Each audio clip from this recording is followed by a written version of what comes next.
Dear friend, now you are lying down, your body gently resting on the familiar bed. Another day has passed. There are no more calls to answer, no more tasks to complete, no need to become better. All that remains is this moment unhurried, effortless. Here, we can simply breathe together, slowly, gently, like a soft breeze moving through an open window. Perhaps the city outside still hums with life, but here within your own space, there may be a little quiet, a gentle scent in the air, or simply the feeling that you are allowed to just be. No need to become anyone else. You do not need to understand everything you hear tonight. There is no need to remember or analyze the stories. They are like small ripples, touching your mind the way dew lightly rests upon the petals of a morning flower. As you relax and listen, you may find yourself entering another world, a world of ancient Zen stories. Mountains cloaked in mist, stone paths hidden beneath tall pine trees, Zen masters whose eyes seem to hold the stillness of a quiet lake, and gentle lessons not carved in books, but in the breath of everyday life. We will wander through these stories together slowly, without rush. Some tales will feel as light as a child's laughter. Some will feel like cool water in summer. Others may feel deep like moonlight, reflected in a quiet well, awakening something natural within you. And when sleep begins to drift in, you may let these stories move with your breath, allowing your mind to rest.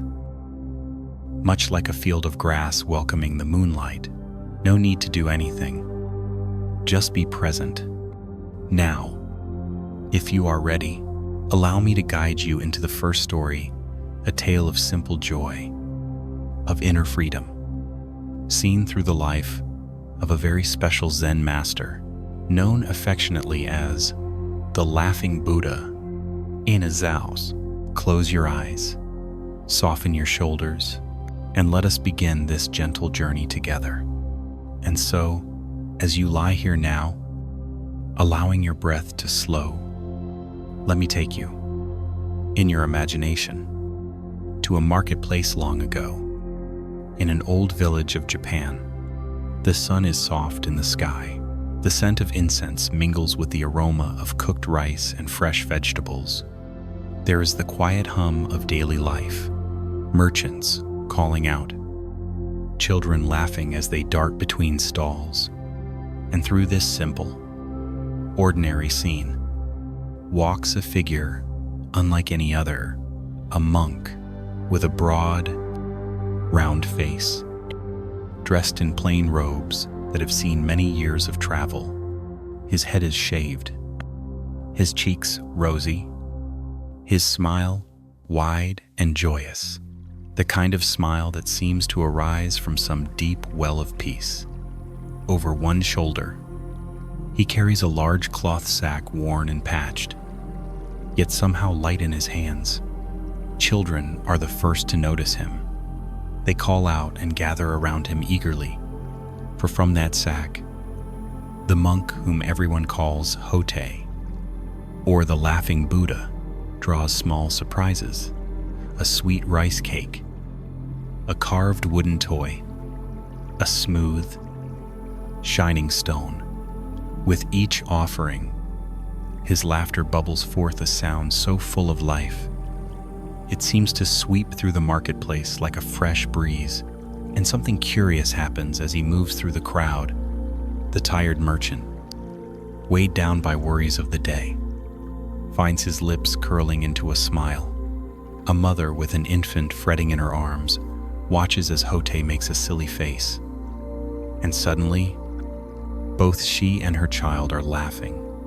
Even the most serious faces soften in his presence. You might wonder, how can someone live so joyfully, carrying no possessions but this old sack?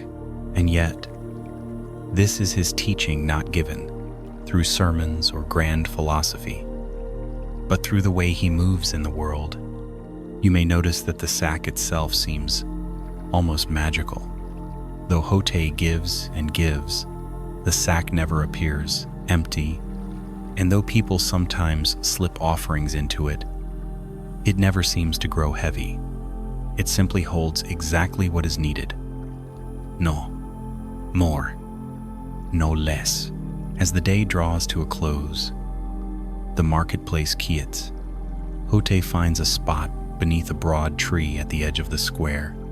He settles there, placing the sack beside him, his eyes soft, his breath deep and even. A little girl approaches shyly, her curiosity sparkling. Hote-san, why are you always so happy? She asks. Hote opens his eyes, and his smile deepens. Because there is nothing to be unhappy about, he replies. The girl frowns, thoughtful, but sometimes sad things happen. People are unkind, things break, or it rains when I want to play outside. The monk nods gently. Yes, all these things happen, but being unhappy about them, he pats his cloth sack, is like carrying a second sack, heavy with worries. This sack holds all I need for today. If I carried another, filled with fears of tomorrow or regrets of yesterday, I would be too weighed down to play with you here. Under this tree. The girl ponders this. How do you put down the second sack? Hote laughs, delighted. Ah, that is the best question. You put it down simply by noticing when you are carrying it. Right now, are you holding that second sack, or are you here with me? Beneath this tree, a smile spreads across the girl's face. I'm here with you. End quote. Exactly, says Hote. And this is all there ever is, this moment, this place, this meeting. End quote. The stars begin to appear in the sky. The girl's parents call her home. She gives Hote a quick hug before skipping away. Light as a feather, Hote settles in for the night, using his sack as a pillow, perfectly content beneath the stars, as at ease here as any king in a grand palace. And so, as you lie here now, breathing softly, you too might sense this teaching. What is the second sack you are carrying tonight? Perhaps it is a worry about something left undone, a regret from long ago, a thought about what tomorrow might bring. You do not need to force it away. Simply notice it, acknowledge it, and if you wish, you can gently set it down.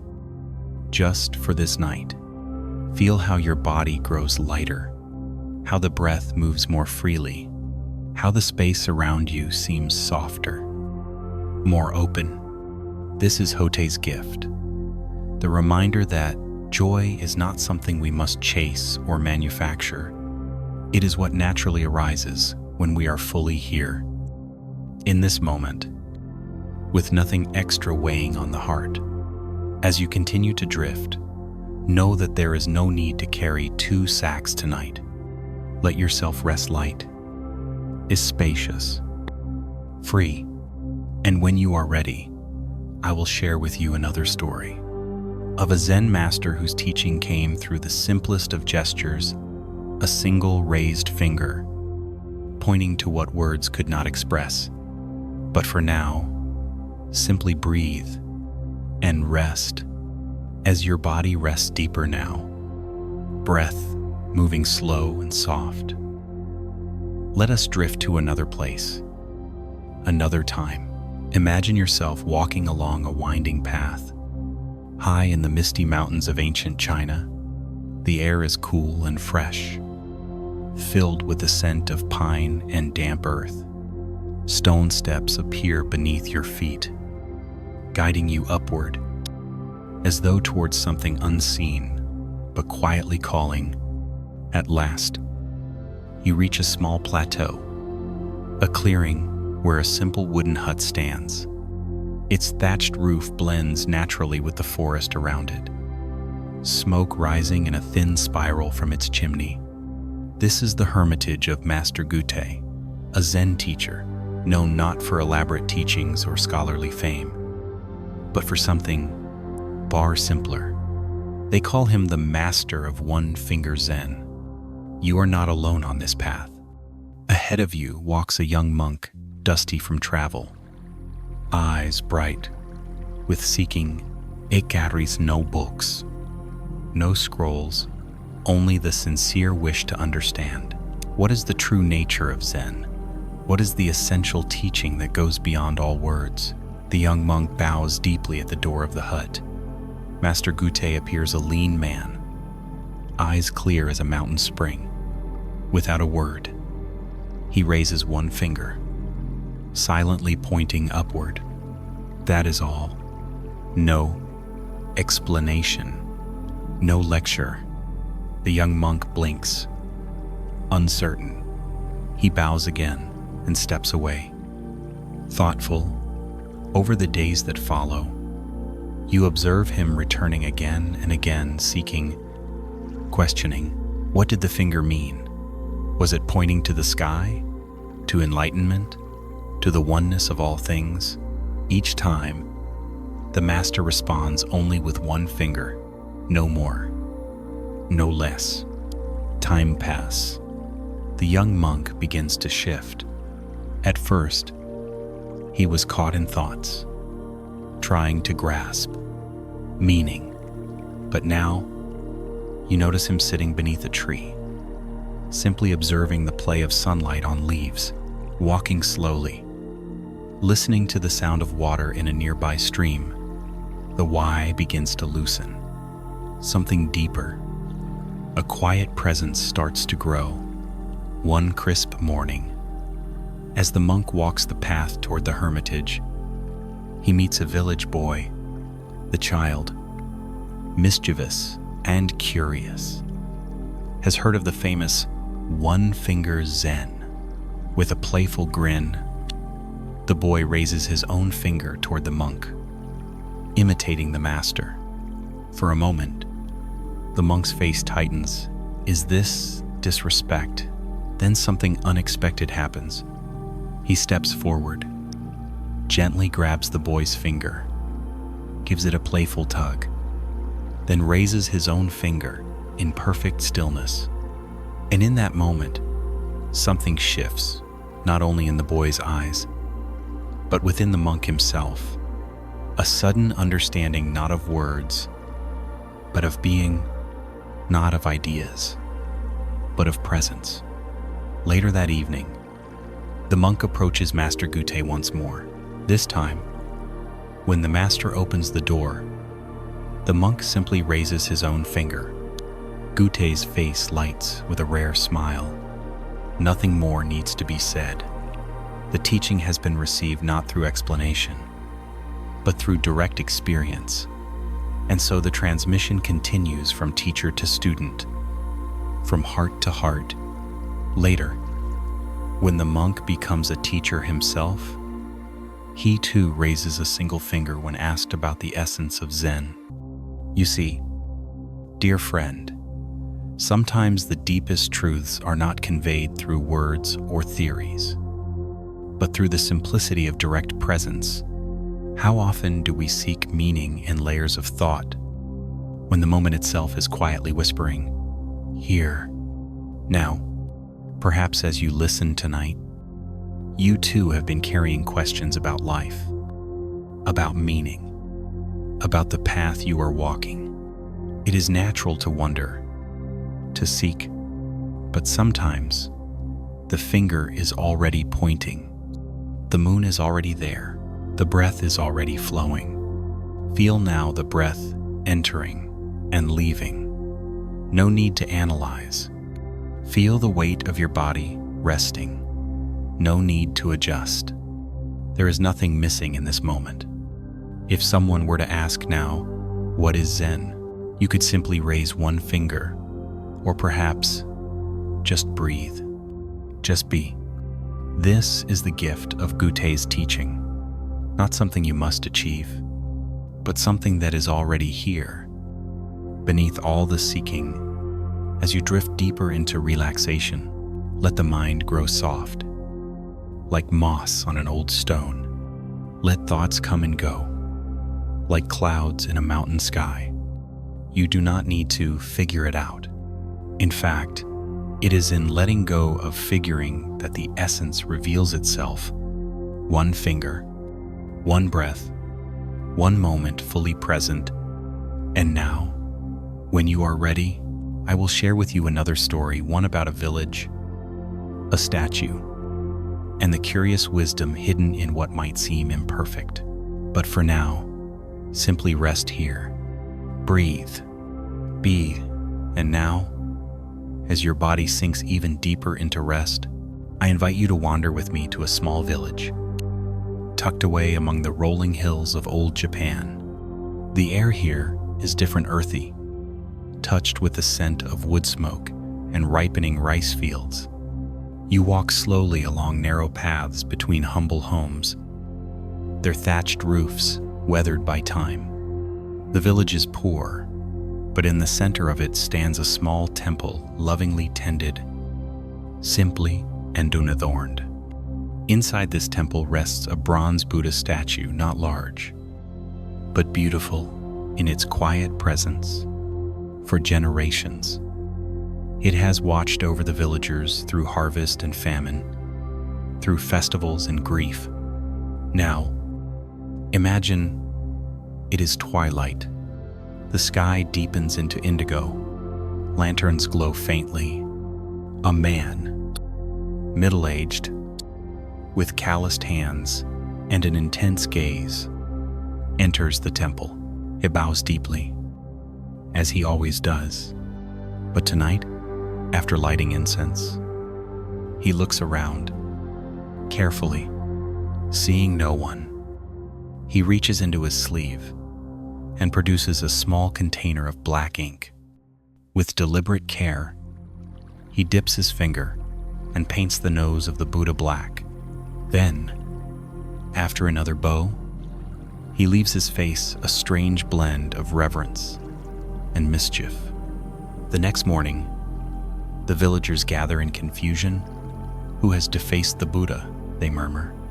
Fear arises. Will this bring bad luck? Have the gods been angered? The headman decides to keep watch. That night, hidden in the shadows, he sees the same man return once again, repainting the Buddha's nose black. Stepping forward, the headman speaks. Why do you do this? Do you not fear the consequences of such an act? The man bows deeply, eyes steady. Honored headman, I mean no disrespect, but I heard rumors that priests from a wealthy town seek to take our Buddha away, saying, it belongs in a grander temple. He pauses, voice soft but resolute. Who would want a Buddha with a black nose, in making him imperfect? I ensure he remains here among those who truly love him, not for his beauty, but for his presence. The headman stands silent, heart touched. At last, he replies, your heart is pure, though your method is strange. The Buddha sees intention, not appearance, but let us find another way. Soon after, the villagers replace the bronze Buddha with a wooden replica, keeping the original safe.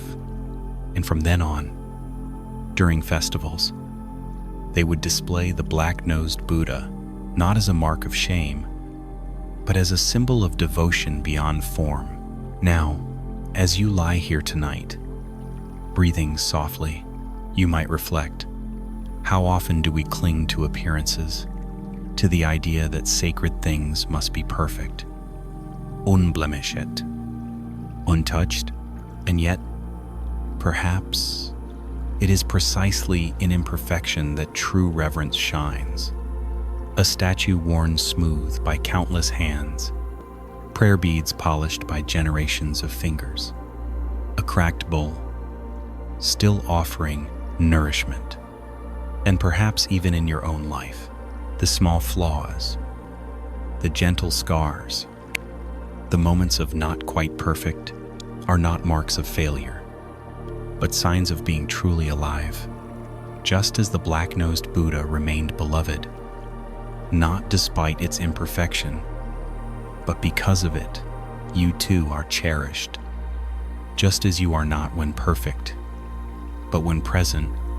So now, if there is a black nose in your life, something imperfect you've long wished to fix or hide, may you see it tonight with new eyes. Perhaps it belongs. Perhaps it tells a story of care, of love, of what truly matters. And as you rest, breathing gently, know this: the sacred does not require perfection, only presence, only sincerity of heart. When you are ready, I will share with you another tale of grasses and trees and the quiet truth they hold about awakening. But for now, simply breathe and rest now as your breath moves softly, naturally. Let us wander once more, this time to the winding paths of a Zen temple high in the mountains. The air is cool, crisp. The scent of pine needles drifts through the morning mist. You walk slowly, passing under an old wooden gate. Ahead, you see two visitors arriving at the temple. One is a young monk, his robe freshly pressed, his posture straight, eyes filled with eager questions. The other is an elderly farmer, his face weathered by sun and seasons, hands strong from years of work. Both have come seeking the wisdom of Master Shinkan, a Zen teacher known not for grand theories, but for clarity, simplicity, and kindness. The young monk is welcomed first. Seated before the master, he bows deeply. "Master," he begins, "I have studied many teachings. There is one that puzzles me. It is said that even grass and trees can become enlightened. How can this be? They have no mind, no practice. How can the inanimate awaken?" Master Shinken smiles softly, his gaze calm. He says only this: "Of what use is it to wonder how grass and trees become enlightened? The question is, how will you awaken?" The monk's breath catches. He bows again, more slowly this time, and withdraws, deep in thought. Later, it is the elderly farmer's turn. He bows simply, with no formality. "Master," he says, "I am but a humble man. I cannot read the sutras, nor have I trained in meditation. Is there any way someone like me might understand Buddha's path?" Master Shinken's eyes brighten. He asks, "Did you notice the pines along the path as you came?" The farmer nods. "Yes, they were beautiful." Did they ask your rank? Did they test your knowledge before offering their beauty?" The farmer chuckles. "No, Master. They simply stood there, as they are." Master Shinken nods. "Exactly so. Buddha nature does not depend on study or achievement. It is already present like the trees, like the grass beneath your feet." The farmer's eyes widen, a smile spreading from within. He bows once more, a new peace settling in his heart. "And now, as you lie here, still and safe, you too might ask, how often do I seek awakening through effort? Through struggle? Through ideas of who is worthy and who is not? But perhaps, like the grasses, the trees, it is in simply being as you are that awakening whispers its presence. No striving, no need to become. Tonight, as you breathe, as your body rests, let this truth settle quietly within. There is nothing missing in this moment. You do not need to chase enlightenment. It is already here, as natural as the breath, as steady as the earth beneath you. The grasses do not worry about being enlightened. The trees do not question their worth. They simply stand, alive in this vast, breathing world. And you, dear friend, are the same, just as you are, here, now. Rest in this knowing, and when you are ready, we will continue with a story of a single drop of water and the great wisdom it can reveal. But for now, simply breathe and be as your breath settles now, as your body grows heavier, more relaxed with each gentle exhale. Come with me in your imagination to another place. A cool, misty morning, high in the mountains of Japan. You are walking along a stone path that winds through the grounds of an old Zen monastery. The air here is fresh, alive. You can taste it on your tongue. Feel it brushing softly against your cheeks. Tiny droplets of dew glisten on spider webs stretched between low branches. Somewhere nearby, you hear the faint trickle of water, weaving its way down from the hills. Ahead, you see a courtyard. A few young monks are already about their morning tasks, sweeping, carrying wood, tending small gardens. Among them, one figure draws your attention. His name is Teishui, a young monk, diligent, sincere, still relatively new to the monastery. Though no longer a novice, you watch as he carefully sweeps fallen leaves from the path, his movements deliberate, unhurried. There is an earnestness about him, the kind of energy that comes from wanting very much to do it right. Before long, the monastery's elder, Master Nissen, appears. Though advanced in age, his eyes are sharp, clear like the surface of a still pond. He speaks, "Taizui, bring me a pail of water to cool my bath." Taizui bows deeply and sets off to fulfill the request. You follow at a quiet distance. Unseen, the young monk retrieves a wooden bucket, its surface worn, smooth by many hands. At the well, he lowers the bucket down, the rope sliding softly through his palms. A distant splash, then he draws the bucket up, heavy with cool, clear water, carrying it carefully. Taizui makes his way to the bathhouse, where steam already rises from the tub. He pours the water slowly, steam swirling, the cool mixing with the hot. When finished, he steps back, waiting for dismissal. But then a small thing, Taizui lifts the bucket, still containing a little water at the bottom, and moves as if to simply toss it out onto the ground. Before he can, Master Nissen's voice cuts through the quiet. "Stop." Taizui freezes. Startled, the bucket tilted in his hands. "Why throw it away?" the master asks. "Could you not give the remaining water to the plants? What right do we have to waste even a drop?" The courtyard falls silent. You can almost feel the weight of the moment, the depth beneath the question.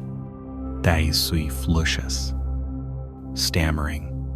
But then something in the master's gaze stills him. No scolding, no anger, only a piercing clarity. Without a word, Taizui turns and carries the bucket to a small bed of herbs growing nearby. He pours the remaining water at their roots slowly, mindfully, as if each drop were precious. When he finishes, he bows deeply to the plants, then to the master. "I understand now," he says softly. The master offers a single nod, then turns away, the teaching complete. But for Taizui, something has changed. You see it in the way he moves through the monastery in the days that follow. In the kitchen, preparing rice, He handles each grain with care. Washing bowls. He uses only what water is needed, no more, no less. Even his footsteps seem more deliberate, as though each one matters. As though each step, each breath, each drop holds the entire universe within it. Later, when asked why he has become so mindful in everything, Taesui smiles and replies, "Today I learned there is no such thing as just a drop of water. In every drop, the whole of life is present. How we treat the smallest things reflects how we understand the largest. And so, this simple moment, an act that might have passed unnoticed, becomes a turning point in Taesui's practice. A small, ordinary drop, opening the door to extraordinary understanding.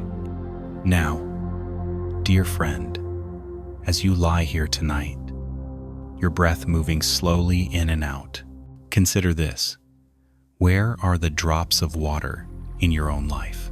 The small moments, the overlooked spaces, the tiny actions we often pass through without thought. Perhaps the few minutes before you drift to sleep.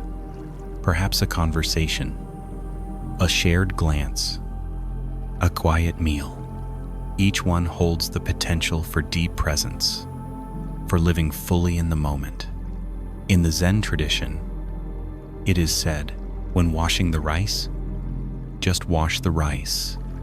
When pouring the tea, just pour the tea, not as a command, but as an invitation to meet life not in fragments, but whole. You do not need to search for profound revelations in grand experiences. They are here, already in this breath, in this moment, in the softness of your pillow beneath your head. And now, as your body grows heavier, your breath slower still, perhaps you can feel it. Each breath is a drop. Each heartbeat is a drop. Each moment of awareness, another drop, forming the great river of your life. There is no need to rush, no need to seek something more. You are already flowing with this river one drop at a time. And when you are ready, we will continue with another story, one of great patience, of meeting life's trials with the simple words, "Is that so?" But for now, simply breathe and rest here, now, with this drop of presence. And now, as your breath deepens, as your body sinks more fully into rest, let us return again to another story, one carried through many generations. Simple, yet profound. It begins, as many Zen stories do, on a quiet path. You are walking along a winding dirt road in old Japan. The morning air is cool, fragrant with the scent of cherry blossoms. Petals drift gently through the air, settling softly upon the earth.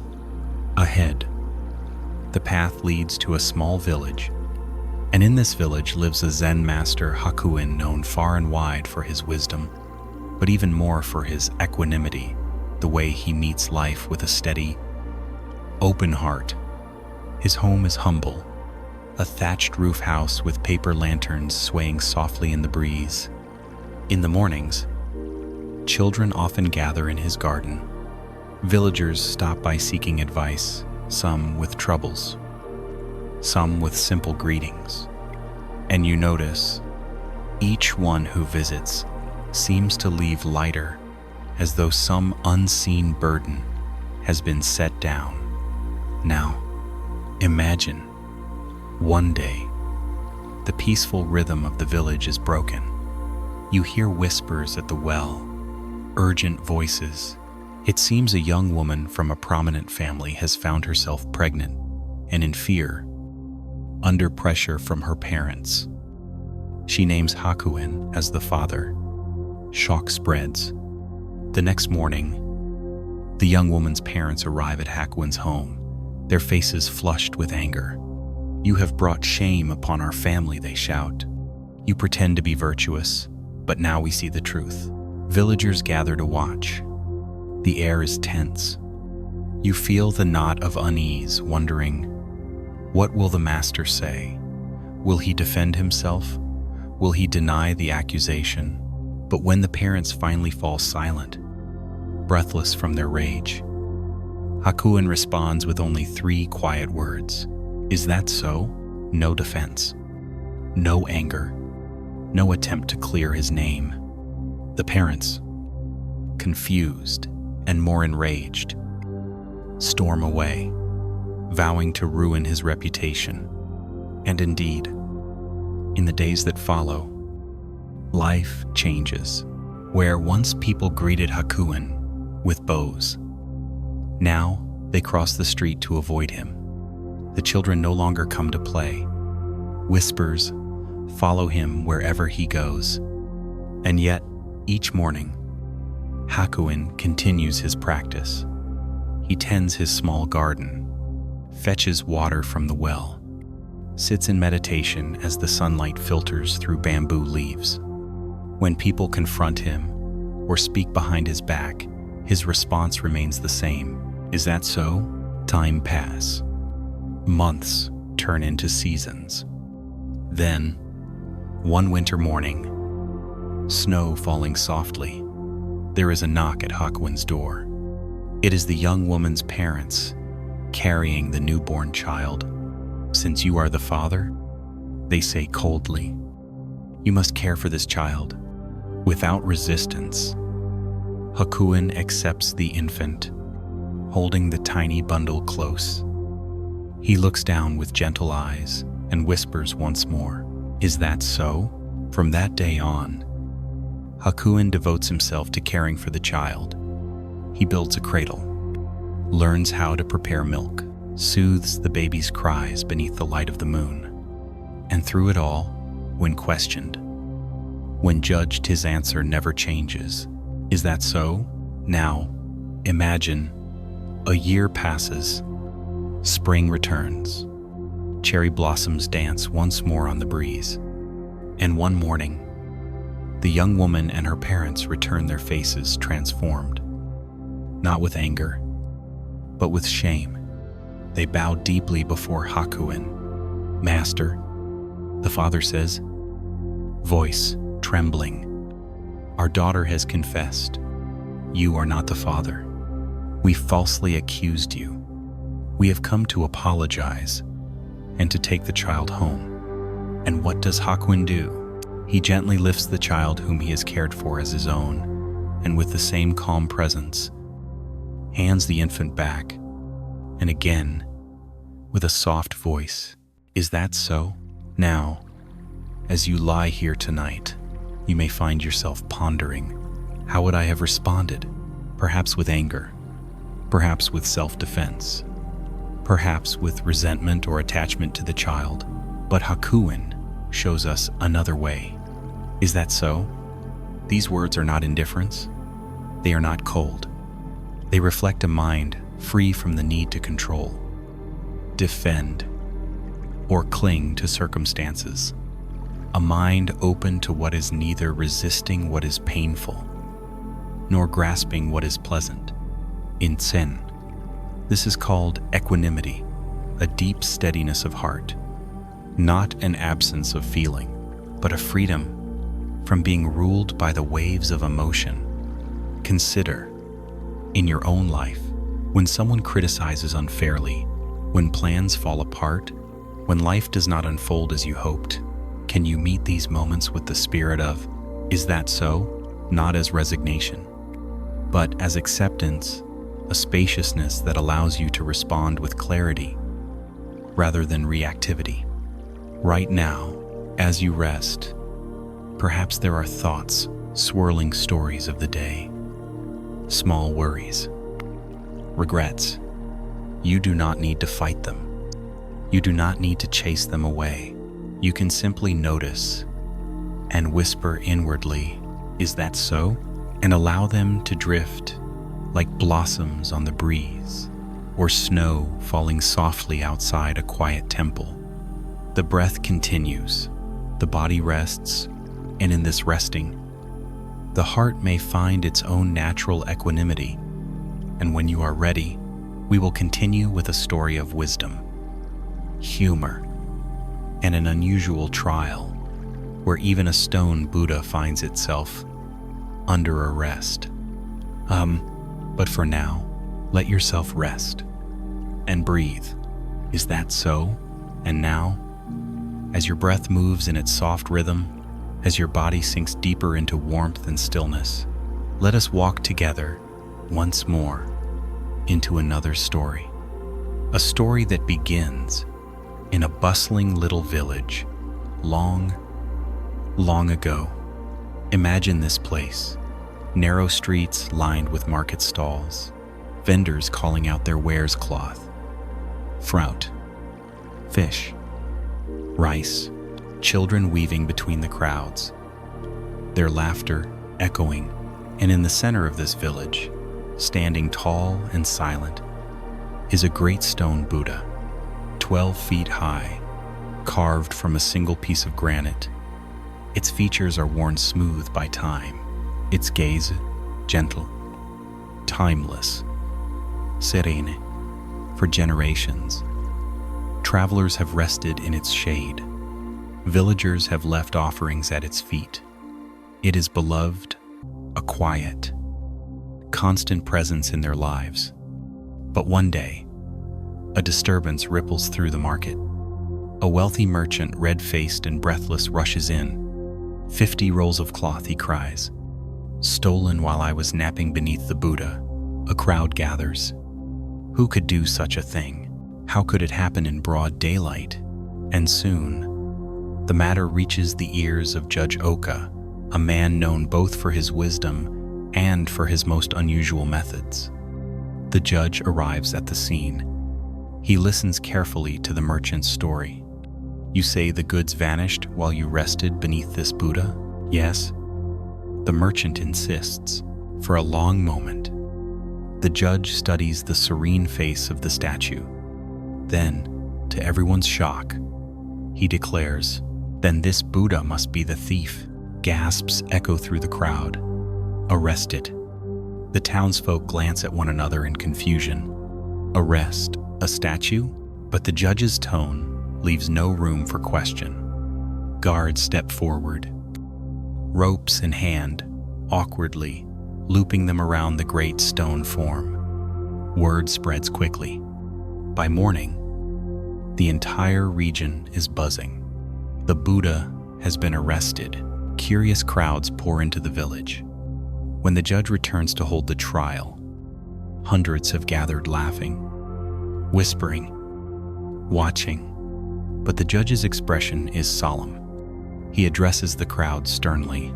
You come to a court of justice, laughing? This is contempt of court. Gasps again. All of you must pay a fine. It declares. 1 roll of cloth from each household to be delivered within 3 days. And now, the crowd grows silent. The fine is inconvenient, but better than imprisonment. So, over the next days, the villagers comply. One by one, they bring rolls of cloth, stacking them in the square. Among them is the true thief, trapped now by a clever net. For if he brings cloth that does not match, it will draw suspicion. If he brings none, he will stand out. On the 3rd day, Judge Oka inspects the pile. Carefully, he lifts 1 roll, a unique pattern, subtly marked. The merchant gasps, "That's mine." Eyes turn to a young man standing frozen in the crowd. His face pales. He falls to his knees, confessing all. The stolen goods are recovered. The merchant is satisfied, and with a small bow to the great stone Buddha, Judge Oka declares, "The accused is innocent. Release him." The ropes are removed. The Buddha, serene as ever, remains unmoved. Later, in a nearby tea house, villagers speak in hushed admiration. Did you see? He used the absurd to reveal the truth. By arresting the Buddha, he drew the guilty out without force or threat. And so, the wisdom of Judge Oka became legend. A lesson that sometimes a playful, unexpected approach can reach where seriousness and force cannot. Now, dear friend, as you lie here, breathing slowly, consider where in life might softness serve you more than force? Where might creativity reveal what confrontation cannot? There are times when a direct path leads to walls, and there are times when a light touch, a playful heart opens what seemed closed. In Zen, we'll often hear, "Do not mistake the finger for the moon." In this story, do not mistake the absurdity of arresting the Buddha for foolishness. It is wisdom in disguise. And in your life, what might you approach differently? Perhaps a conversation long avoided, a problem that feels heavy, a place where control has failed, but play might invite openness. As you breathe now, slowly, gently, imagine the great stone Buddha vast, unmoved, smiling quietly beneath the ropes. Life binds us in many ways, but often the binding itself is an illusion, a playful shift in perspective, and the ropes fall away. No need to struggle, no need to resist, only breath, only presence. And when you are ready, we will continue with a story about the art of sleeping and the Zen of simply being where you are. But for now, let go of any tension, any striving, and rest, like the stone Buddha beneath the stars, still, serene, untouched by passing winds. And now, as your body rests more deeply, as each breath flows softer, more spacious, let me tell you a story about sleep itself, about the practice of just sleeping. It begins as so many Zen stories do at a monastery tucked among the mountains. The air there is crisp, pine-scented, cool. Stone paths wind through simple wooden halls. A bell sounds gently at dawn and at dusk. Here lives a master known simply as Nanin. His wisdom is quiet, direct, without pretense. And among his students is a young monk, Tenno diligent, earnest, eager to perfect his practice. For years, Tenno has trained at another monastery memorizing sutras, perfecting his meditation, observing every ritual with care. Now, he has come to Nanin's temple, seeking deeper insight. Each day, he follows a strict schedule, rising before dawn, sitting in meditation, walking with mindfulness, tending to his duties, and always striving to do it right, striving to attain enlightenment. One morning, he kneels before Nanin for an interview. "Master," Nanin asks softly, "how is your practice?" "I meditate many hours each day." Tenno replies, "I walk mindfully. I observe the precepts. I study diligently. I believe I am making steady progress." Nanin smiles faintly, then asks, "And when you sleep?" Tenno blinks. "I do not know how to practice while sleeping, Master." Nanin simply says, "Then your practice is not yet complete," and gestures for him to go. The young monk leaves, confused. Sleep? How can one practice while asleep? Driven to resolve this, Tenno pushes harder. He increases his sitting time. He walks slower, more mindfully. He studies late into the night. But at his next meeting, Nanin repeats the question, "And when you sleep?" Again, Tenno bows his head. "Not yet, Master, but I have intensified my practice." Nanin's response is the same, still incomplete. And so this continues for weeks. For months, the young monk exhausts himself, trying to bridge this mysterious gap. You see him now pale, with dark circles beneath his eyes. Even his movements, once fluid, have grown tense. And then, one autumn day, something shifts. Perhaps it is the crispness of the air. Perhaps it is the changing leaves, the way they fall without effort. But something in Tenno softens. He begins to walk, not with striving, but with ease. He allows himself to simply sit beneath a tree, to listen to the wind, to rest. And at night, he no longer forces himself to stay awake, seeking to practice and sleep. Instead, he lies down and simply sleeps. One breath, one moment, no division. When he next kneels before Nanan, something in him is different. The tension is gone. His gaze is clear, calm. Again, the master asks, "And now, when you sleep?" Tenno smiles softly. "When I sleep, I just sleep." For the first time, Nanan smiles openly. Now, your practice begins to mature. When you sit, just sit. When you walk, just walk. When you sleep, just sleep. This is the heart of Zen. Not about adding something extra, not about striving for perfection, but about being fully present with whatever is here. Now, dear friend, as you lie here tonight, this story is for you. Perhaps you too have sought to do it right, to meditate better, to be more mindful, even to fall asleep correctly. But Zen invites us to release this striving. When you breathe, just breathe. When you rest, just rest. When you sleep, simply sleep. There is nothing more required of you now. No state to achieve. No special awareness to maintain. Right here, right now, your breath moves naturally. Your body softens. And if thoughts arise, they too can drift like autumn leaves.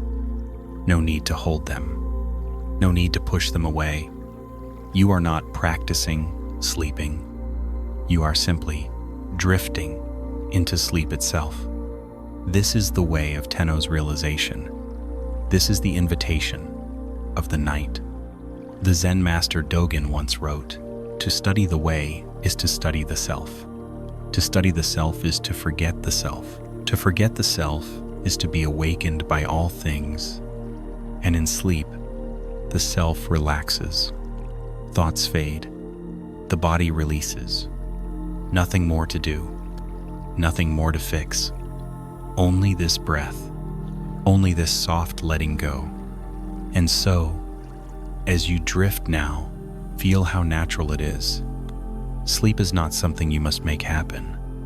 It is something that comes when you allow it, like a river flowing to the sea, like leaves falling to the earth. In this way, tonight, let yourself just sleep. And when you are ready, we will continue with a story of great responsibility and a lesson about fully owning our actions. But for now, simply rest. No effort, no trying. When you sleep, just sleep. And now, as your breath deepens once more, as your body feels heavier, softer, let us return again to a quiet place in the mountains, a Zen monastery, nestled among tall pines, their branches swaying gently with the breeze. The morning mist still clings to the earth. Somewhere, a wooden bell sounds low and resonant, calling the monks to begin their day. In this monastery lives a master known as Bankei, a teacher beloved for his compassion and for his simple, direct wisdom. And among the many monks here is one named Daio, the head cook. a position of great responsibility, for in Zen practice, preparing the food is no small task. Cooking is not separate from meditation. The master often says, when you prepare food, you nourish the whole community. The way you handle the rice is the way you handle life itself. Dio understands this. Each morning, he rises before dawn, tends to the kitchen fires, selects the best vegetables, prepares the broth with great care. Everything he does is with attention, with presence. And on this day, like so many others, Dio prepares the master's breakfast himself, as is the custom. A simple tray, rice, pickles, a small bowl of miso soup. The tray is carried to Bankei's quarters by a novice monk. But not long after, something unusual happens. Bankei himself appears in the courtyard carrying the tray. He calls for Dio. When the head cook arrives, Bankei lifts the small bowl of soup and reveals something unexpected. At the bottom lies a small dead lizard. A ripple of tension moves through the watching monks. This is a serious mistake, one that could bring shame, even punishment. Dio looks at the bowl and bows deeply. "I am sorry, Master," he says. But then he does something no one expects. Without hesitation, Dio lifts the bowl. He takes out the lizard and eats it, then drinks the soup. A gasp moves through the crowd. Such an act shocking. To eat what is impure, to face one's error so directly. Bankei watches in silence. Then, after a long moment, simply nods and returns to his quarters. No words of reprimand, no further discussion. Later that day, in hushed voices, the young monks gather. Why did he do that, one asks. Was it fear of punishment? An act of penance? An elder monk, overhearing, joins them. "You misunderstand," he says softly. "What you witnessed was true responsibility. When we make a mistake," the elder continues, "the mind often wants to defend, to explain, to avoid. But Dio did none of this. He faced his error fully, without excuse, without evasion. By eating the lizard, he embodied his understanding. He accepted the consequences fully, not as a performance, but from the heart." The monks listen, thoughtful, and notice how the master responded. The elder adds, "No lecture, no further words. The matter was already complete. Now, as you lie here, dear friend, breathing softly, resting deeper, consider, how often do we try to shield ourselves from mistakes? How often do we explain, justify, or hide, rather than simply acknowledging what is?" But Zen teaches that there is a freedom in full acceptance. When we meet our actions directly with clarity and humility, we release the heavy burden of self-defense. We can move forward lighter, clearer, and perhaps tonight, if there is something lingering in your heart, a regret, an unfinished apology, you need not dwell on it with harshness. You need not carry guilt endlessly. You can simply see it, acknowledge it, without excuse. "I am sorry. This is what was," and in that seeing, something softens. No need for elaborate atonement, no need for grand gestures, just presence and the willingness to own what is yours. This is true responsibility. And as you breathe now, feel how freeing it can be. Like Dio, in the moment, no longer trapped in thought or fear, simply present with what is. And when such responsibility is taken, as the elder monk said, There is nothing left to discuss. Peace returns. The mind can rest. The heart can open again. And so, as you drift now, know this: you are allowed to be imperfect. You are allowed to err. And when you meet those errors with clarity, with honesty, you free yourself from their weight.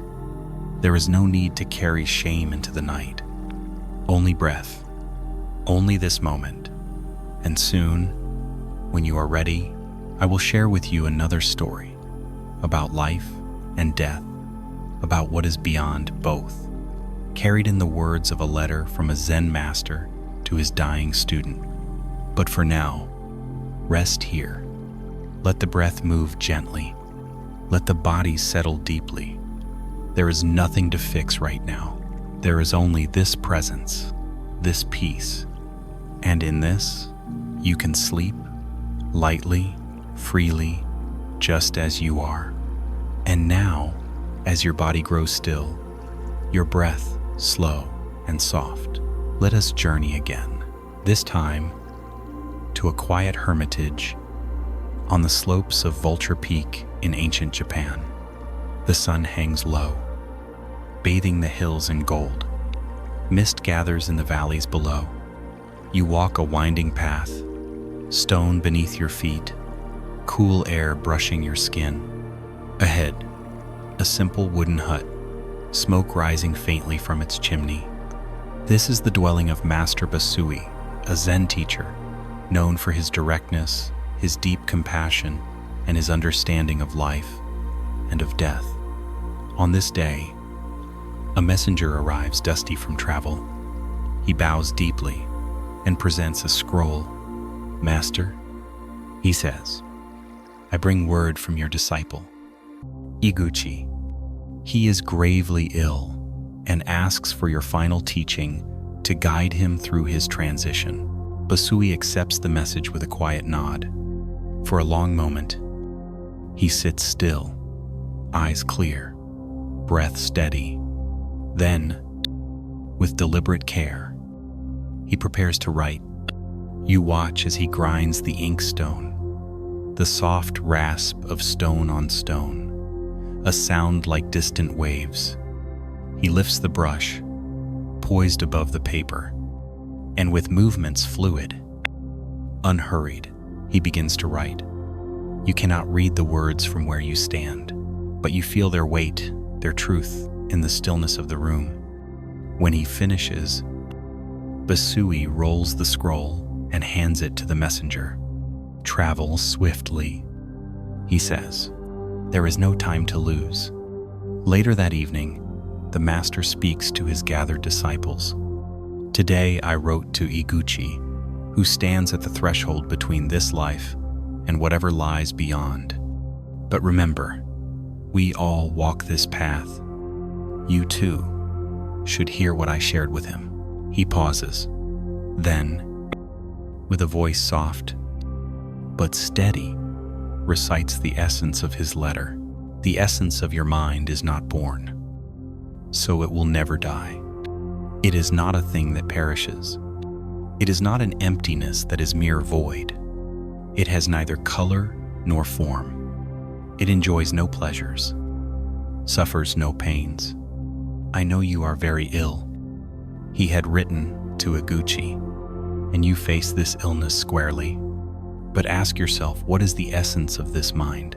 Think only of this. You need no more. Covet nothing. Your end, which is endless, is like a snowflake dissolving in pure air." A deep stillness settles over the room. And even now, as you lie here, breathing softly, you may feel it too. These words are not meant only for one who is dying. They are for all of us. For though we may seem far from death, in truth, each breath is a letting go. Each moment passes, never to return. And in this passing, we can discover something changeless. The essence of your mind is not born, so it will never die.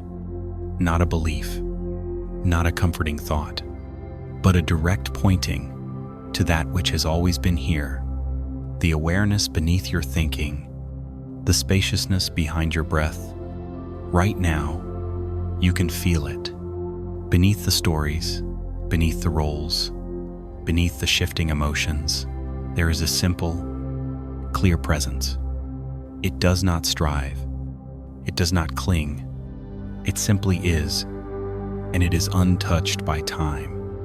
Just as a snowflake dissolves in the air, becoming one with what it always was, so too, when this body falls away, what you are most deeply remains, not as a thing to hold, but as the very fabric of reality itself.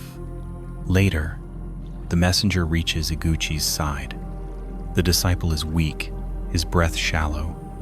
The scroll is read aloud, and those present witness something remarkable. The lines of fear on the dying man's face soften. A faint smile appears. His breath slows, becomes calm, and when he passes, it is as though a great stillness fills the room. Not sadness, but peace. Now, dear friend, as you rest here tonight, consider, what is the essence of this mind? Not as a puzzle to solve, but as an invitation. Right now, beneath the breath, beneath the thoughts, there is a quiet knowing. You do not need to chase it. You do not need to understand it. Simply rest in it and know that it is not born. It does not die. It is here, always. And in this, there is nothing to fear. Life changes, forms arise and pass, but what you truly are remains. A wave returns to the ocean, a snowflake to the air. So tonight, as you drift into sleep, you can let go. No need to hold tight to the day. No need to resist what is changing. Just as the snowflake dissolves, you too can dissolve into this rest. Softly, lightly, completely. And when you are ready, we will continue with another story about wisdom not found in books, but in the simple words of a mother's love. But for now, just breathe and be. Your end, which is endless, is like a snowflake dissolving in pure air. And now, as your breath moves gently, as your body grows softer, lighter, let me share with you another story. One that begins not in a temple, nor in a distant monastery, but in the heart of a mother. It is said that in a time of great learning in Japan, there lived a scholar known throughout the land for his brilliance. His name was Jun. He was fluent in many languages, master of Buddhist philosophy, honored in courts and temples alike. People traveled far just to hear his lectures. In great halls, beneath grand banners, he would speak of emptiness, of form, of the mind's nature, weaving teachings from many traditions. And yet, for all his knowledge, something within him remained unsettled. One day, as he returned to his chambers, weary from another long lecture, a letter awaited him. The seal was familiar, the handwriting simple, but clear. It was from his mother. He opened it and read, "My son, I hear of your fame, of your great learning, of the many who praise your teachings. But I wonder, did you become a follower of the Buddha to become a walking dictionary? There is no end to words, to commentaries, to honors. I wish you would leave these halls. Find a small temple in the quiet mountains.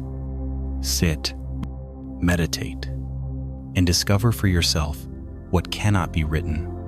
Jun sat, the letter trembling in his hands.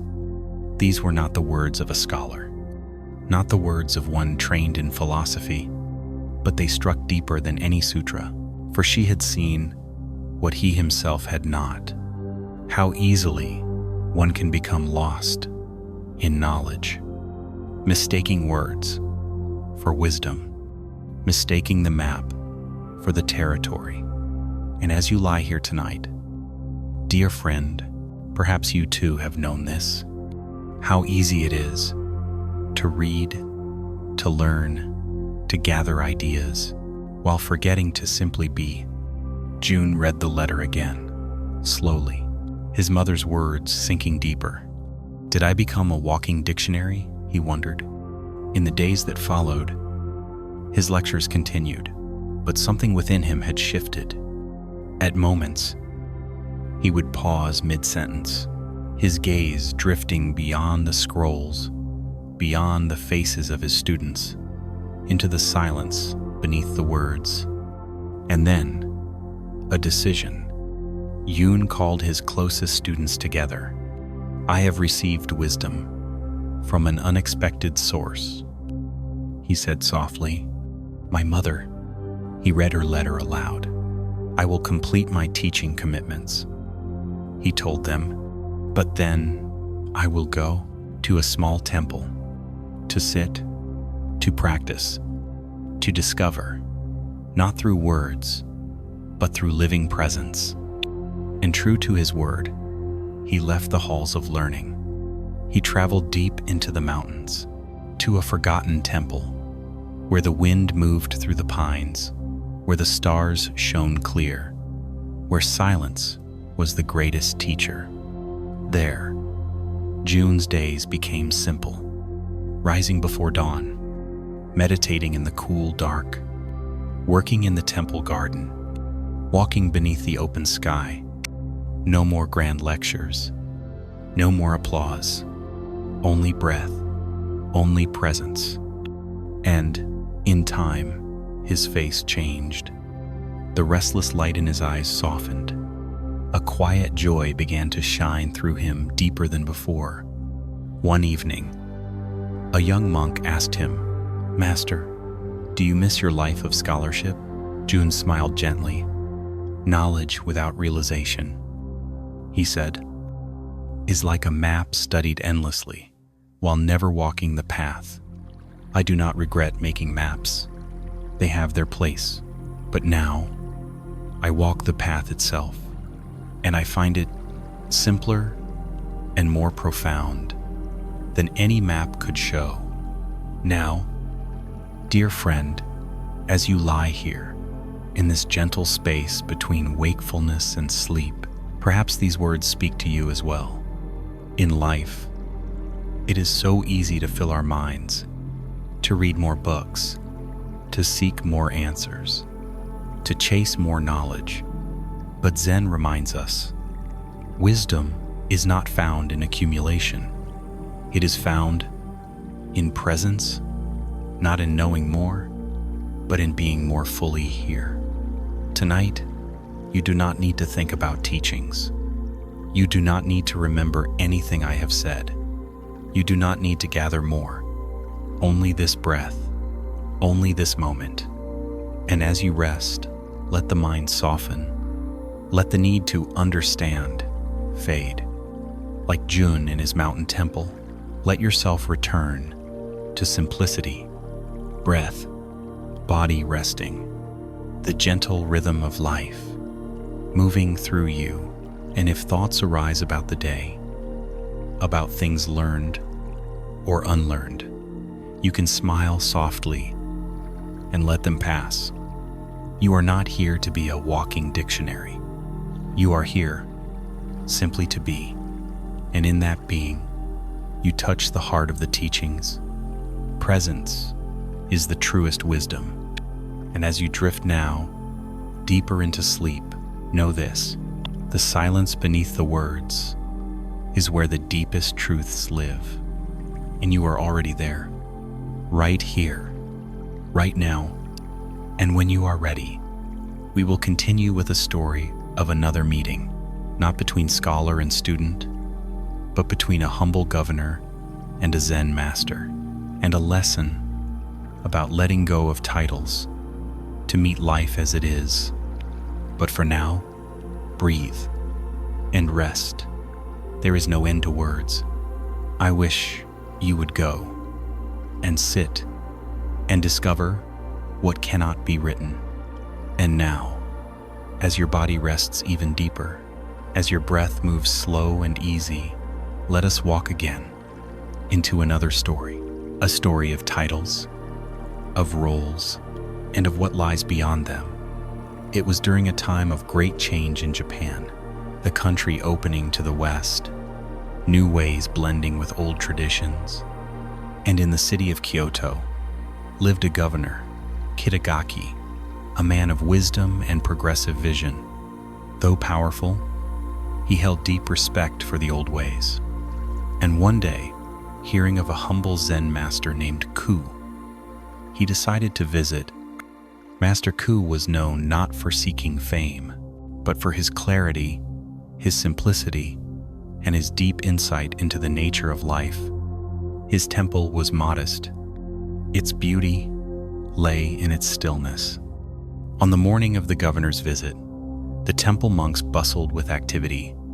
The governor of Kyoto is coming. They swept the paths, prepared tea, arranged everything just so. An attendant approached Master Ku's room, bowing deeply. Master, the governor is arriving. Here is his calling card. The card elegant, thick paper, in fine calligraphy. Governor of Kyoto. Master Ku glanced at it, then spoke simply. I have no business with such a fellow. Tell him to leave. The attendant paled. Master, surely you do not wish to offend. I have no business with the governor. Ku repeated calmly. Soon after, Governor Kitagaki himself arrived, dignified, composed.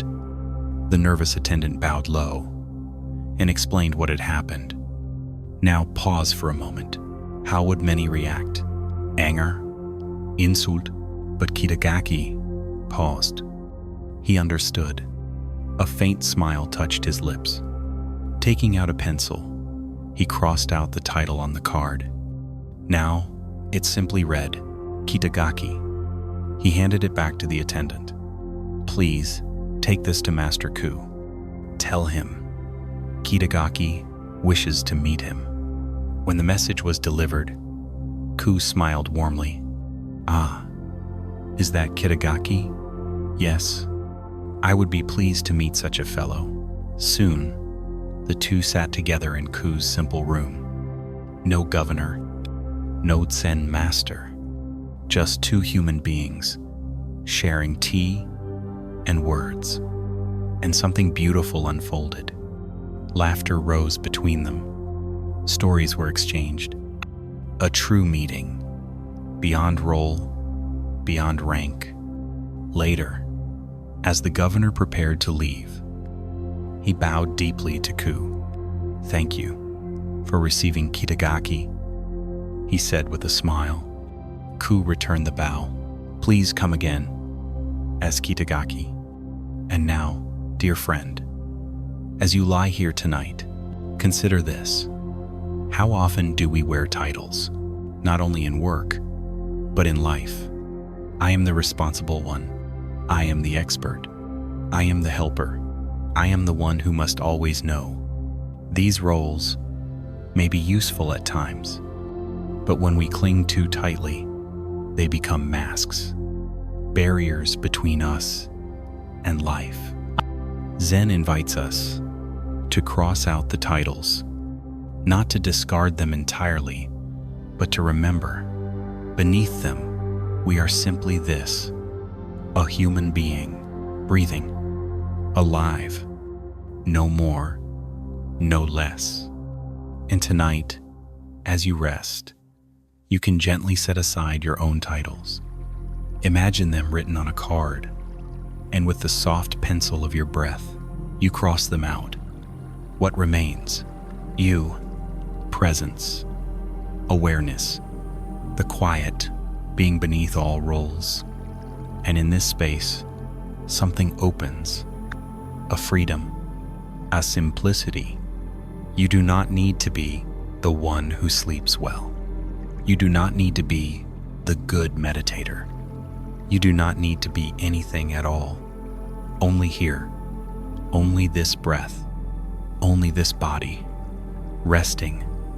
And in this resting, you meet life directly, without titles, without striving, just as Ku met Kitagaki, just as the stars meet the night sky. And perhaps, tomorrow, as you walk through your day, you might remember this story. When caught in a role, when feeling the weight of expectation, you might smile softly and inwardly cross out the title. Ah, now I can meet life as it is. And so now, as you drift deeper into sleep, no roles to play, no masks to wear, only presence, only breath. And soon, when you are ready, we will continue with a story of a scholar and a Zen master, and the simple power of direct experience. But for now, rest here, titleless, free. Please come again as yourself. And now, as your breath softens even more, as your body grows heavier, more peaceful, come with me once again into another story. It begins with a man known throughout the land for his brilliance, a schola, respected in every court, master of philosophy, scripture, language. His name was Ryutan, and yet, for all his learning, something in his heart remained unsettled. He had read thousands of scrolls. He could debate the finest points of Buddhist thought, but still, he longed for something more. Not another concept, not another argument, but something real, something alive. And so, upon hearing of a Zen master Nansen known for his deep, living wisdom, Ryutan set out to visit him. After a long journey, he arrived at the humble temple. There was no grandeur here, no banners, no scholarly debates, only quiet, the scent of incense, a bell sounding in the distance. Ryutan was announced and invited to sit. Before him, Master Nansen's simple robes, calm eyes prepared tea. For a time, they sat in silence. Then, the scholar began to speak. He poured forth his knowledge, his insights, his interpretations of the great sutras, on and on, words flowing like a river. As he spoke, Master Nansen continued to pour tea into Ryutan's cup, and continued until the tea overflowed, spilling onto the table, onto the floor. Startled, Ryutan exclaimed, "Master, the cup is full. No more will go in." Nansen looked at him calmly. "Like this cup," he said softly, "you are full of your own opinions and speculations. How can I show you Zen unless you first empty your cup?" In that moment, a deep silence filled the room, not one of shame, not one of reprimand, but of invitation.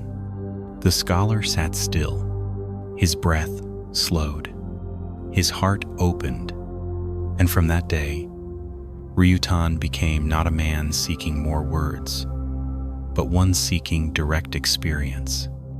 Now, dear friend, as you lie here tonight, perhaps this story speaks to you as well.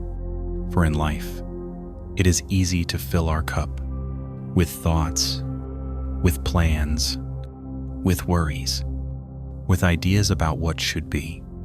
But Zen invites us to pause, to feel when the cup is full, and to gently let it empty, not by force, not by striving, but by allowing.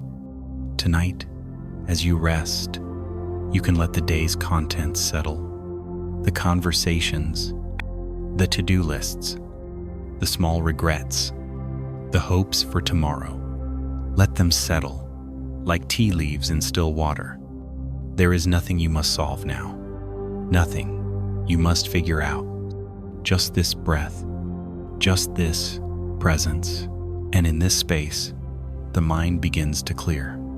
The heart begins to open. As Ryutan learned, it is only in emptiness that new understanding can arise, not through filling, but through being. Imagine now your own cup. Gently, you hold it, and with each exhale, a little space opens within. No need to rush, no need to empty everything, just breath, creating space. And in that space, rest arises naturally. Insight arises naturally, not forced, not grasped, but given by life itself. This is the way of Zen. You are full. How can I show you Zen unless you first empty your cup? And so tonight, you need not gather more. You need not practice better. You need only rest. Let the mind soften. Let the heart open. And as you drift deeper, know that the greatest teachings arise not in words, but in presence. In this breath, in this moment, and when you are ready, we will continue with the story of a finger pointing, not at the moon, but at the nature of reality itself. But for now, rest here. Cup empty, heart open, breath soft. And now, as your breath grows slower still, as the body releases further, come with me into another story, one that has traveled through centuries, in a single, simple gesture. It begins in a remote monastery, nestled among quiet hills. Here lived a Zen master, known as Gute. He was not a famous scholar, not a great orator. In fact, it was said that his understanding could not be easily put into words, but his presence was deep, his gaze clear, his heart unwavering, and his teaching was known by all. For whenever a student asked, "Master, what is Zen? What is the nature of enlightenment? How should I practice?" he would say nothing. Instead, he would simply lift one finger, just that, one finger, held upright. At first, new students were puzzled. Is this a metaphor? Does it mean one truth, one path, the oneness of all things? They debated endlessly, wrote commentaries, speculated and speculated, but Master Gute remained silent, only raising that single finger. Now, among his students was a young monk, eager, bright, but restless, always seeking the answer. One day, while away in the village, this young monk was asked by a traveler, "You study with Master Gute, what is his teaching?" Without thinking, the young monk smiled and raised one finger. In that moment, the traveler bowed deeply. But when word reached Gute, he summoned the young monk. Calmly, silently, he took out a small knife, and in one swift motion, cut off the monk's finger. The young monk screamed in shock and pain, then began to run, holding his bleeding hand. "Stop," Gute called. Instinctively, the young monk turned, and at that moment, Gute raised one finger. In a flash, something broke open in the young monk's mind. Not understanding in words, not a new concept, but a direct, living realization. From that day on, the young monk's practice changed, not because he understood the gesture intellectually, but because he had seen directly what it pointed to. Now, dear friend, as you lie here tonight, perhaps you wonder, what was that finger pointing to? In Zen, it is often said, do not mistake the finger for the moon. The gesture is not the truth.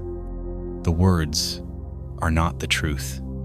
They only point. And what do they point to? This moment, this breath, this simple, alive presence, not something to grasp, not something to get right, but something already here, right now, beneath thought, beneath effort.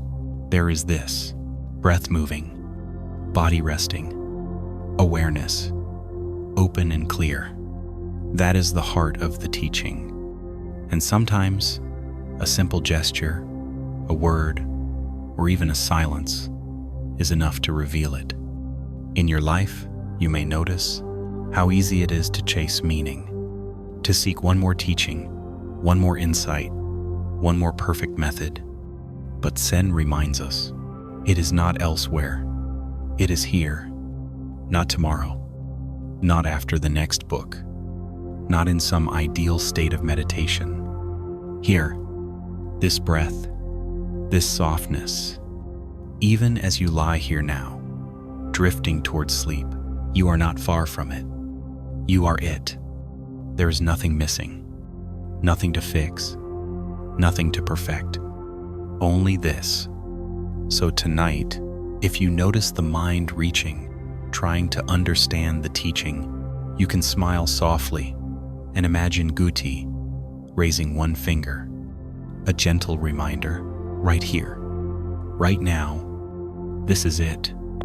And with that, you can let the mind rest, let the breath flow naturally.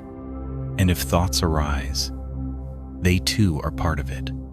No need to push them away, no need to hold them. Just this moment, just this awareness. And soon, when you are ready, we will continue with a story of a monk known not for great philosophy, but for his laughter and his freedom of heart. But for now, breathe, rest, and remember, sometimes one simple gesture points to the whole. And now, as your body rests so deeply, your breath moving in a soft, gentle rhythm, let me share with you a story of laughter, of joy without cause, of freedom without effort. Long ago, in the streets and marketplaces of ancient Japan, there walked a monk, round of belly, simple of robe, barefoot, eyes twinkling like the morning star. Wherever he went, laughter followed. The children loved him.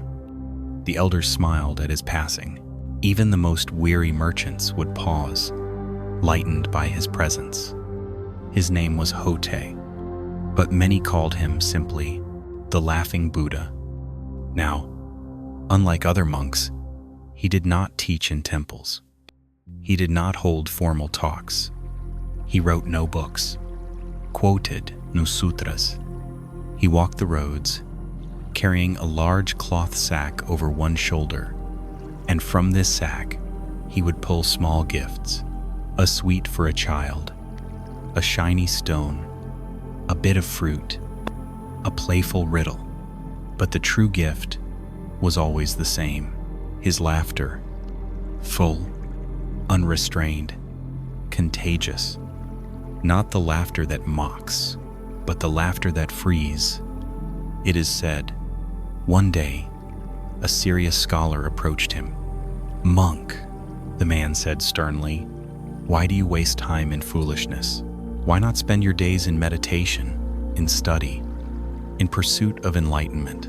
Hote's eyes sparkled. He reached into his sack, pulled out an apple, and tossed it gently to the scholar.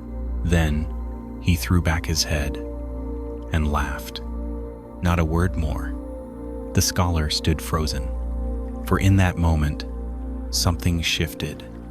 The sound of that laughter, the lightness of it, it pierced through the layers of seriousness, of striving, of self-importance, and touched something simple, something joyful, something free. Now, dear friend, as you lie here, drifting so softly now, perhaps you too have known this, how easy it is to take the path too seriously, to think, I must do it right, I must achieve awakening, I must perfect myself. But the path is not so heavy. The heart of Zen is light. Like Hote's laughter, it bubbles up when we let go of striving, of control, of self-judgment. Hote taught, not through words, but through being fully alive, fully present. And you too can touch this tonight. Right here, right now, there is nothing more to become, nothing more to fix. You are enough, as you are, and joy can arise. Naturally, when the heart is free, you do not need to earn it. You do not need to deserve it. It is your birthright. And sometimes it takes only a smile, a breath, or remembering the image of a barefoot monk laughing beneath the sun.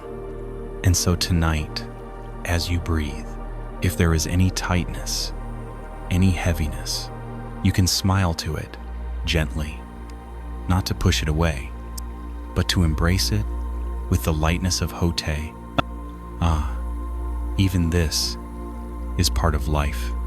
And as you exhale, let it soften like the clouds drifting in the wide sky. Nothing to hold, nothing to push, just this breath, just this resting. And if laughter comes, even a small smile, let it be welcome. Zen does not forbid joy. Zen is joy, not forced, but arising naturally when we stop chasing, when we stop trying so hard.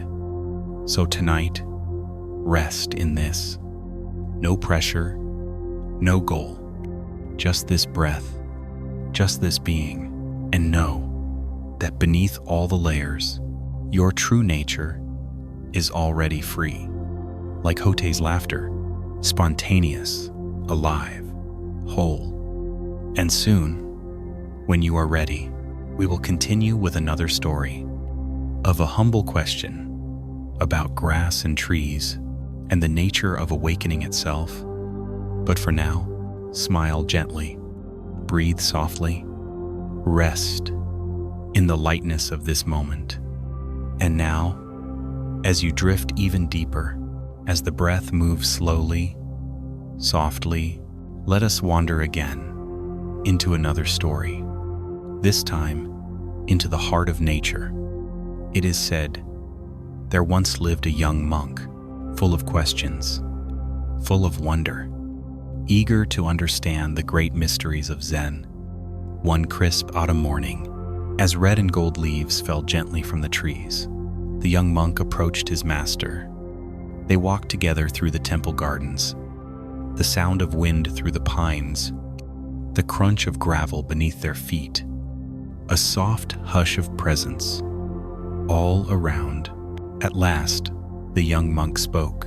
Master, I have heard it said that even grass and trees can attain enlightenment. How is this possible? The master smiled, eyes twinkling. He bent, plucked a single fallen leaf, and held it up. When you can see this leaf as it truly is, you will understand. No further words. The young monk bowed and walked on. Day after day, he pondered the teaching. At first, he searched for answers in books. Perhaps there is a secret meaning, he thought, a hidden teaching I have missed. But the more he read, the more elusive the answer seemed. Finally, one afternoon, weary from study, he wandered into the forest. There, beneath a towering pine, he sat. No searching, no striving, just sitting, watching the light shift through the branches, hearing the call of distant birds, feeling the cool earth beneath him. And in that stillness, something shifted. The mind grew quiet, the heart softened, and for the first time, he saw the grass, swaying gently, the trees standing silent and strong, each one simply being, not trying to attain anything, not striving for enlightenment, already whole, already complete. And in that moment, tears rose in the young monk's eyes, not from sadness, not from joy, but from the simple recognition that this was enough. This moment, this breath, this life, as it is. When he next saw the master, he bowed deeply. "I understand now," he said softly. "The grass, the trees, they do not seek enlightenment. They express it simply by being what they are." The master smiled. "And so do you?" he replied.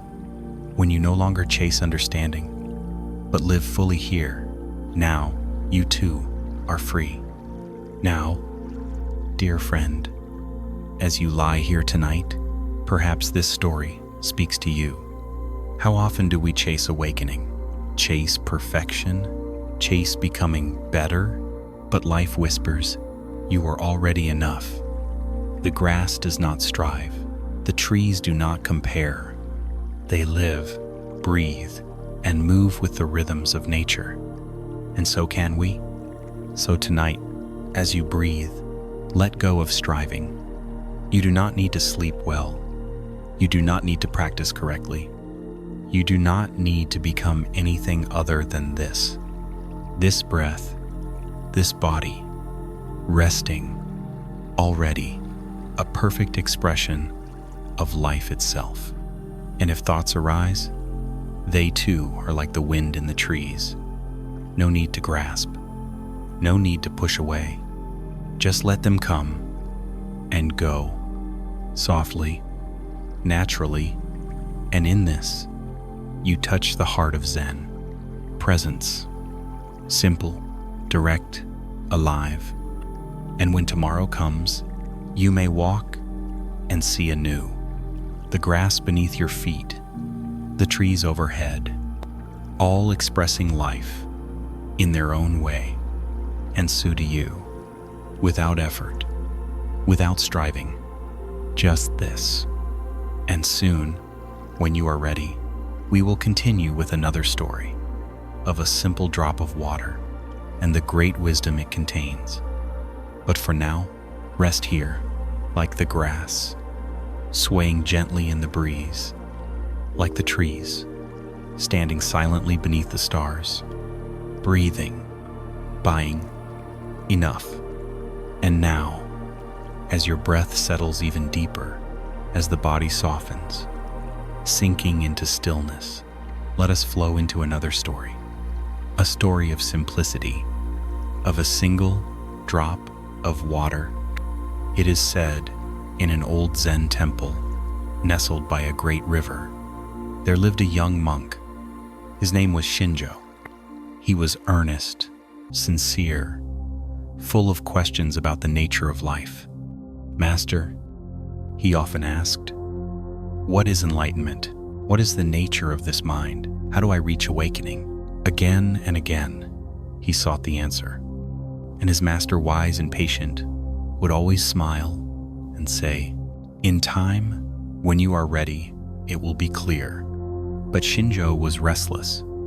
He sat longer in meditation, studied more texts, chanted more sutras, yet the answers seemed ever out of reach. One morning, after a long night of practice, he wandered down to the riverbank. The sun was just rising. Mist hung low over the water. Shinjo sat upon a smooth stone, watching the current flow past. His heart was heavy. "Why can I not see?" he whispered. Just then, an old fisherman approached. Seeing the young monk's troubled gaze, he paused. "You seem deep in thought." "Young one," he said kindly, "I am seeking the truth." Shinjo replied, "But it remains hidden." The fisherman smiled and reached down. From the river, he lifted a small drop of water on his fingertip. Holding it up to the morning light, he asked, "Tell me, monk, is this water separate from the river?"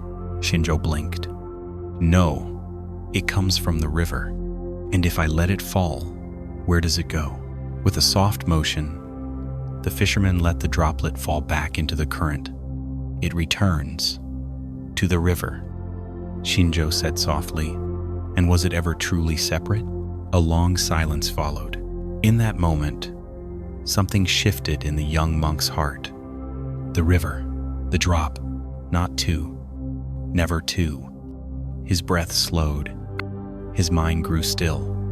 The seeking softened. Later, when he returned to the temple, the master noticed at once. "Ah," he smiled. "You have seen." "Yes," Shinjo whispered. "Like the drop, I was seeking to become one with life, but I was never apart." "Just so," the master said. "The mind seeks, but what you are is already here.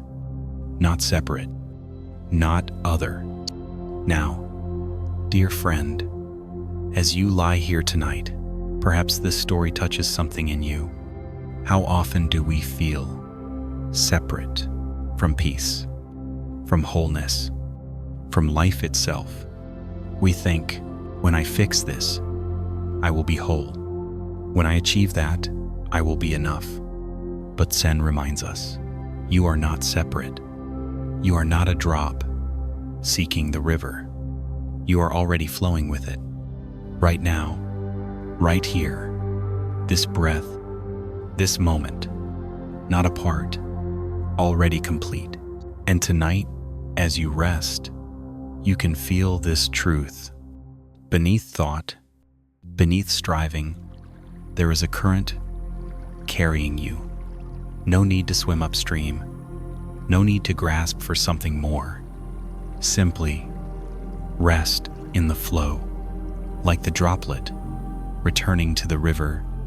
And in this, there is peace. There is no destination to reach. No perfect state to attain. Just breath, moving, just life, unfolding.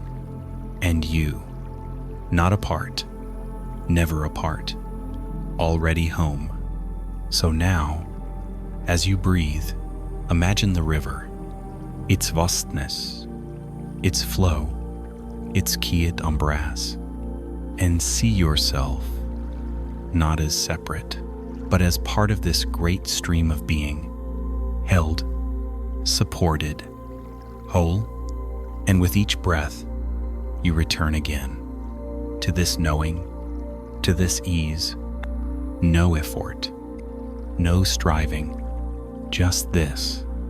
And soon, when you are ready, we will continue with a story of meeting challenges, not with force, but with presence, and a simple phrase, "Is that so?"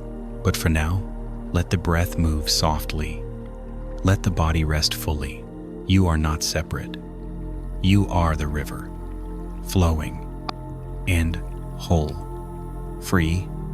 And now, as your body sinks even deeper, breath soft, steady, let us return once more to a story of simplicity, of presence amidst the winds of change. In a quiet village, long ago, there lived a Zen master named Hakuin. He was well loved, respected for his wisdom, known for his kindness. Yet like all beings, he too was subject to the tides of life. One summer, in this village, a scandal arose. A young woman from a prominent family found herself with child. Afraid, under pressure from her parents, she claimed that Hakuin was the father. Shock spread through the village. How could this be? Such a respected master. Soon, the young woman's parents stormed to Hakuin's small home. Anger in their voices, accusation in their words. "You hypocrite," they shouted. "You bring shame upon us." Now pause for a moment. Dear friend, How would you respond in such a moment? Perhaps with anger, perhaps with denial, perhaps with defense. But Hakuin simply looked at them and said, "Is that so?" No defense, no resistance, no clinging to reputation. Is that so? And the parents, baffled, left. Word spread. Soon, Hakuin's reputation was in tatters. Where once villagers greeted him warmly, now they crossed the road. The children no longer visited. Yet each morning, Hakuin rose as before, tended his garden, drew water from the well. Saturday, in meditation, unmoved, steady. Is that so? In time, the child was born. Again, the parents came. "Since you are the father, you must care for this child," they said coldly. And once more, Hakuin replied, "Is that so?" He accepted the child with tenderness, cared for it, fed it, held it close, with no bitterness, with no complaint. Is that so? Seasons turned. Winter gave way to spring, and at last, the truth emerged. The young woman, overcome with guilt, confessed Hakuin was not the father. Ashamed, her parents returned. "Master," they said, bowing deeply, "we have wronged you. Please, forgive us. We will take the child back." And Hakuin, gently handing the child to them, simply said, "Is that so?" No triumph, no resentment, only presence. Now, as you lie here tonight, breathing so softly now, consider this. How often do we cling to how things should be, to being right, to being seen a certain way, to protecting our image? But Zen teaches us there is great freedom in letting go, in meeting life exactly as it comes. Is that so? Not as cold detachment, not as resignation, but as a deep, open presence, a willingness to be with what is, without needing it to be otherwise. And tonight, as you rest, perhaps you too can soften into this. If a thought arises, "I should have done this, they should not have said that," you can smile gently and whisper inwardly, "Is that so?" and let it float away. No need to fix, no need to resist. Just this breath, just this being. Hakuin's strength was not in force. It was in non-clinging, and in this there is great peace. Right now, you do not need to defend anything.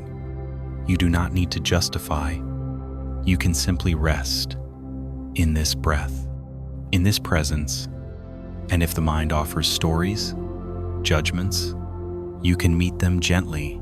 Is that so? And return to stillness. Each breath softening, each moment deepening. And soon, when you are ready, we will continue with one final story, a story of a great fool and the unexpected wisdom of joy. But for now, rest here, breathing softly. Is that so?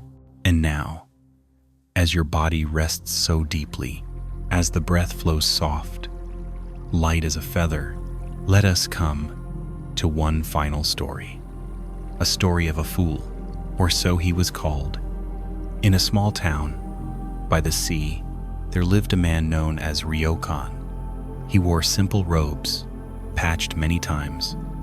He had no home, save for a small hut in the hills. No possessions, save for a bowl, a brush, and a flute. And many in the village called him the Great Fool. For while others sought wealth, prestige, security, Ryokan wandered freely. He played with children in the streets. He wrote poems about the moon. He bowed to flowers and thanked the wind. He laughed easily and wept without shame. To the worldly, He seemed foolish. How can one live so simply? They asked. How can one be happy with nothing? But those who met him felt a different truth. For in his presence, there was a lightness, a freedom, a joy untouched by circumstance. One evening, it is said, a thief came to Ryokan's hut, but found nothing to steal. No money, no jewels, no fine goods. And as the thief turned to leave, disappointed, Ryokan called after him, "Friend, you came so far. I cannot let you leave empty-handed." He removed his tattered robe and offered it to the thief. "Here, please take this," he said kindly. The thief, stunned, fled into the night, and Ryokan, sitting naked beneath the stars, gazed upward and whispered, "Ah, poor fellow. I wish I could have given him this beautiful moon. Now pause here, dear friend, and feel this. A man with nothing, who offers even his robe, who sits beneath the vast sky, at peace, no bitterness, no fear, only presence, only joy in what is." And so tonight, as you rest, perhaps there is something here for us too. In life, we often grasp, we cling to comfort, to identity, to things, fearing loss, fearing change. But Zen whispers, true freedom is not in what we hold. It is in what we can release, what we can meet with an open heart. And when the heart is open, joy arises naturally, not because of what we have, but because of how we are. Ryokan's joy came not from possessions, but from his deep, simple presence, from meeting life as it is. So tonight, as you breathe, you need not hold anything. You need not prove anything. You can let go gently into this breath, into this stillness. No striving, no clinging, just this. And in this, joy may arise. Perhaps a soft smile, perhaps a sense of ease, not forced, not sought, but natural, like the moonlight falling upon your resting body. And if thoughts come of what is missing, of what should be different, you can remember Ryokan beneath the stars, whispering, "Ah, I wish I could have given him the moon." For the greatest gifts are not things, they are presence, compassion, freedom of heart. And you, dear friend, already carry these within you, right here, right now. No effort required. Just rest, just breathe. And as this story closes, know this: you have walked tonight through many teachings, through laughter, through simplicity, through presence. Each story, a soft lamp, lighting the path back to yourself, not to some ideal self, but to your true self, already here, already whole. And as you drift now towards sleep, you need not remember all the words. You need not understand.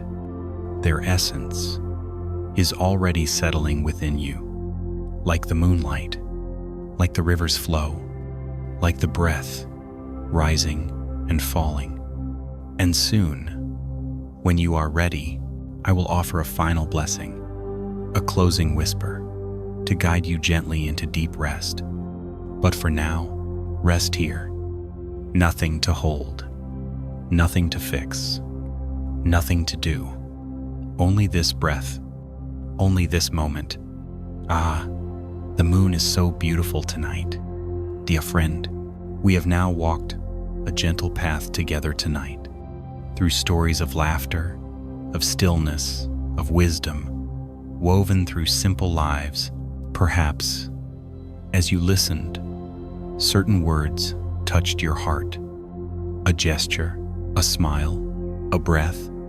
Perhaps some stories drifted past, like clouds in the evening sky. Both are welcome. There is no right way to receive these teachings. Just as the river flows, the breath moves, life unfolds. You are already enough, already held by this moment. As you rest here now, you do not need to take anything away. You do not need to apply anything. Simply allow the essence of these stories to settle gently within you, like dew gathering on leaves, like moonlight filling an empty bowl. And as you drift towards sleep, know this: you are not alone on this path. Across time, across the world, countless beings have walked this same way, seeking peace, letting go of striving, returning again and again to presence. And tonight, you too are part of this great stream. So let the breath be soft, the body light, and if thoughts arise, greet them gently. Is that so? And let them pass. Soon, sleep will come, naturally, effortlessly, and beneath that sleep, these seeds of wisdom will rest with you. Perhaps, in days to come, they will bloom quietly, in a smile, in a moment of ease, in a breath fully received. There is no hurry, no goal, just trust the unfolding. And when you wish, know that this space is always here. You may return anytime, to listen, to rest, to remember.